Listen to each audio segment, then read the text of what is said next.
ఒక పక్క Pakistan army chief Asim మునీర్ను డొనాల్డ్ ట్రంప్ వైట్ హౌస్ పిలిచి భోజనం పెట్టి ఫ్రెండ్షిప్ చేస్తుంటే, మరో పక్క భారత రక్షణ శాఖ మంత్రి Shanghai cooperation summit, defence minister summit attend కావడం కోసం చైనా బయలుదేరి వెళ్తున్నారనమాట. అసలు ప్రపంచంలో ఏం జరుగుతుంది? ఒకప్పుడు మన దగ్గర ప్రచండ యుద్ధ రాజకీయాలు, కోల్డ్ వార్ పాలిటిక్స్ ఉండే ప్రపంచంలో. దానిలో ఒక పక్క సోవియట్ రష్యా ఫైట్ చేస్తుంటే, ఇంకో పక్క అమెరికా దానికి వ్యతిరేకంగా క్యాపిటలిజం వైపు ఉండేదన్నమాట. అంటే కమ్యూనిజం వర్సెస్ క్యాపిటలిజం అనే వ్యవస్థలు అప్పట్లో ఉండేవి. దాంతో ఒకరికి ఫ్రెండ్ మరొకరికి ఎనిమి, ఇలాంటి థీరీస్ బాగా వచ్చాయి అనమాట. అంటే నీ గ్రూప్ లో ఉండేవాళ్ళు నా గ్రూప్ రావద్దు, నా గ్రూప్ లో ఉండేవాళ్ళు నీ గ్రూప్ రావద్దని. కానీ ఇండియా చాలా తెలివిగా వ్యవహరిస్తుంది. ఓ పక్క క్వాడ్ లో ఇండియాకి సభ్యత ఉంది. మనందరికి తెలుసు, India, America, Australia, Japan quad లో ఉన్నాయి. మరో పక్క రష్యా, చైనాతో SCO లో ఉంది, బ్రిక్స్ లో ఉంది భారతదేశం. ఇలా భారతదేశం అన్నిటిని అందరినీ బ్యాలెన్స్ చేస్తూ వెళ్తుంది అనమాట. రీసెంట్ గా పాకిస్తాన్, అమెరికా దగ్గర అవుతున్నాయి. అంతేకాదు, అమెరికాతో పాకిస్తాన్ ట్రేడ్ డీల్ చేసుకుంటుంది. మరో పక్క భారతదేశం భద్రత కూడా మనకు చాలా ఇంపార్టెంట్ అనమాట.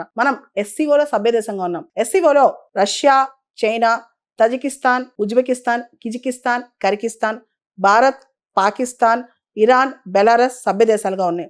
అదేవిధంగా బ్రిక్స్ ఎక్స్పాన్షన్ లో కూడా మనం చూస్తే కనుక బ్రిక్స్ దేశాల్లో రష్యా, చైనా, ఇతర దేశాలు, స్ట్రాంగ్ దేశాలు ఉన్నాయన్నమాట.